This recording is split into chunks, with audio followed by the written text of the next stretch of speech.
केला आता भाषणामध्ये काय वाटतं जालना शहरामध्ये काय जाहीरनामा प्रसिद्ध केला तुम्ही राष्ट्रवादीकडे? जाहीरनामा प्रसिद्ध करत असताना आज जालना शहरामध्ये प्रचाराच्या निमित्ताने जेवायला आलो. त्याला पोलाद उत्पादनामध्ये अग्रेसर असलेला जालनाचा परिसर, बियाण्याच्या उत्पादनामध्ये अग्रेसर असलेला हा परिसर, या शहराला इतक्या मोठ्या प्रमाणावरती एक कल्ली एक हाती नेतृत्व मिळालं असताना सुद्धा शहरामधली एकंदरीत दुर्गंधी, एकंदरीत अवस्था बघितल्यानंतर मनाला प्रचंड वेदना त्या ठिकाणी झाल्या. पण या शहराचा कायापालट करण्यासाठी शहरवासियांनी आम्हाला ताकद आणि शक्ती द्यावी एवढीच विनंती करतो. साहेब, राजकीय प्रश्न आहे. काल ठाकरे बंधूंची एक मुलाखत झाली, त्यामध्ये राज ठाकरे असं म्हणाले की अजित पवारांविरोधातील बैलगाडी भरपूर होते, आता का देत नाहीत म्हणून असं राज ठाकरे म्हणाले. असं आहे, राज ठाकरे आता वैफल्यातून त्या ठिकाणी ते एकत्रित आलेले आहेत. त्यामुळे ते काय बोलतात त्याला मला फारसं महत्त्व देण्याची गरज वाटत नाही. याचं कारण अजितदादा 8 वेळेला विधानसभेवरती लाखाच्या मताच्या फरकाने आले. या राज्यात सर्वाधिक अर्थसंकल्प त्यांनी मांडला आणि म्हणूनच गेले अनेक वर्ष राज्यातल्या जनतेने त्यांचं नेतृत्व जे विकासात्मक आहे, आश्वासक आहे, वचनाची पूर्तता करणार आहे, त्याच्या पाठीमागे जनता उभी राहते. अशा वेळेला नैराश्यातून वैफल्यातून अशी वक्तव्य विरोधकांची येतात. जालन्यामध्ये पहिल्यांदा राष्ट्रवादी स्वबळावर निवडणूक लढवते. आतापर्यंत काँग्रेससोबत आघाडी होत होती तुमची, परंतु आता तुम्ही महायुतीसोबत पहिली निवडणूक होती. याच्या आधी पण तुम्ही सत्तेमध्ये होतात, नगरपालिकेमध्ये असताना. आता किती उमेदवार येतील असं वाटतं आजच्या सभेची? एक असं आहे की आजचा प्रतिसाद प्रचंड अभूतपूर्व असा होता. स्वबळावरती या शहरामध्ये निवडणूक पहिल्यांदाच आम्ही लढतो, ती पण महानगरपालिका स्थापन झाल्यापासून पहिली निवडणूक. अशा वेळेला जरूर ज्या पद्धतीने राज्यभरामध्ये राष्ट्रवादी काँग्रेस पक्षाच्या नेतृत्वाने काम केलं आहे आणि या शहराची बकाल अवस्था ज्यांनी केली, त्यामुळे परिवर्तन होईल असं मला निश्चितपणे.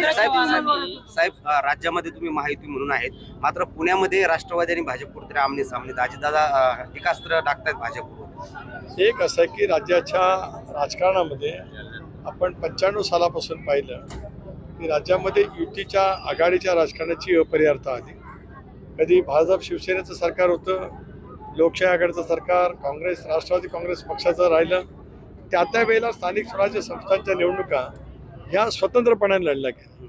निवडणुका ज्यावेळेला लढतात, प्रचाराची ज्या वेळेला वेग वाढत राहतो, त्यावेळेला टीकाटिप्पणी स्थानिक पातळीवरती होत असते. ती स्थानिक पातळीवरची टीकाटिप्पणी आहे. मी या बाबतीमध्ये माझं अजितदादांशी बोलणं झालं, माननीय मुख्यमंत्री महोदयांशी झालं, बावनकुळे साहेबांशी झालं आणि त्याच्यामुळे टीका टिप्पणी निवडणुकापुरतं सीमित आणि त्या शहराच्या राजकारणापुरताच त्या ठिकाणी. त्याच्यावर विरोधक असं म्हणतात की तुम्ही विरोधकांना स्पेस मिळू नये म्हणून तुम्ही असं ठरवून करताय. सगळं विरोधकांना विधानसभेच्या निवडणुकीमध्ये राज्यातल्या जनतेने, लोकसभेला त्यांना जे अभूतपूर्व यश मिळालं, ज्या पद्धतीने नाकारलं, वैफल्यग्रस्त झालेले विरोधक या निवडणुकीमध्ये इतके हतबल झालेत की त्यांना स्वतःची स्पेस त्यांना शोधता कंदील लावायला लागतं.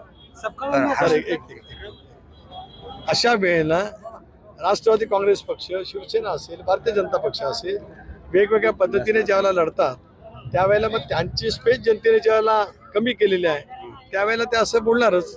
एक हे ज्या वेळेला घडत असतं त्यावेळेला आपण बघितलं की नगरपालिकेच्या निवडणुका झाल्या, त्याही आम्ही परस्परांच्या विरोधामध्ये लढलोय.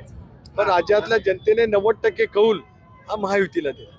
आताही महापालिकेमध्ये तसंच घडलं. सगळ्यांचं असं म्हणणं आहे की अजित पवारांना सत्तेतून बाहेर पडावं आणि मग भाजपवर टीका करा. सगळ्यांच्या सल्ल्याची आम्हाला गरज नाही. त्यांना विधानसभेवरती निर्वाचित होता आलं नाही, त्याने 8 वेळेला लाखाच्या फरकाने निवडून आल्या नेतृत्वाबद्दल काय बोलावं. हे काँग्रेसचे अध्यक्ष एवढीच त्यांची महाराष्ट्रात ओळख आहे. नाहीतर बुलढाण्याच्या पलीकडे हर्षवर्धन सपकाळांची ओळख तशी फारशी कधी नव्हतीच. आता जरूर राहिले कारण प्रदेशाध्यक्ष म्हणून. त्यांचा असाही आरोप आहे की विरोधकांना आता हेलिकॉप्टर सरकार मिळवून देत नाही, प्रचार जोरात करतील विरोधक. कोणी आता कोणाला प्रचारासाठी थांबेल असं काय वाटत नाही. ज्या वेळेला हातबलता येते त्यावेळेला नैराश्यातून अशी वक्तव्य येते. विलासराव केलं होतं हर्षवर्धन सपकाळ असं म्हणतात की प्रमोद महाजन, गोपीनाथ मुंडे किंवा शंकरराव चव्हाण यांची सुद्धा नावं यांना आता पुसून टाकायची आहे. भाजप एक असं आहे की रवींद्र चव्हाण साहेबांनी त्यांनी केलेल्या लातूरच्या वक्तव्याबद्दल जाहीर दिलगिरी प्रकट त्या ठिकाणी केलेली आहे. विलासराव महाराष्ट्राचे मुख्यमंत्री राहिले, कॉलेशनचे उत्तम मंत्री मुख्यमंत्री म्हणून त्यांचं काम पाहिलं. महाराष्ट्राच्या राजकारणामध्ये त्यांनी स्वतःचा ठसा उत्तम पद्धतीने उमटवलेला आहे. अशा वेळेला आता विरोधक जे बोलतायत ते बोलू द्या, पण रवींद्र चव्हाणांनी त्यांची भूमिका स्पष्ट केली. साहेब तुम्ही राज्य आमदार फोडण्यासाठी 2000 कोटी रुपये कुठून आणले असा सवाल राज ठाकरेंनी विचारला. राज ठाकरेंना आता नगरसेवक किती निवडून आणतायत ते बघूया आणि मग पुढीचं राजकारण नंतर बघू. साहेब राज्यभर फिरताय, कसं वातावरण वाटतंय? राष्ट्रवादीला किती महानगरपालिका राज्यभर महानगरपालिकेच्या निवडणुकीमध्ये राष्ट्रवादीला खूप अनुकूल वातावरण आहे. शेवटी मतदार आपली भूमिका चोखपणाने बजावतील असं मला विश्वास आहे. ठाकरे बंधू राजकारणातले धुरंधर आहे असं संजय राऊतांनी म्हटलं. संजय राऊतांना ते म्हणणं क्रमप्राप्तच आहे. या ठाकरे परिवाराच्यामुळे त्यांना ताकद आणि शक्ती मिळाली, त्यावेळेला संजय राऊतांसारखे ज्येष्ठ पत्रकार, ज्येष्ठ संपादक, ज्येष्ठ नेते त्यांच्या पक्षाची बाजू मांडण्यासाठी ते सगळं ओढून काढून बोलणारच. धन्यवाद. थँक्यू.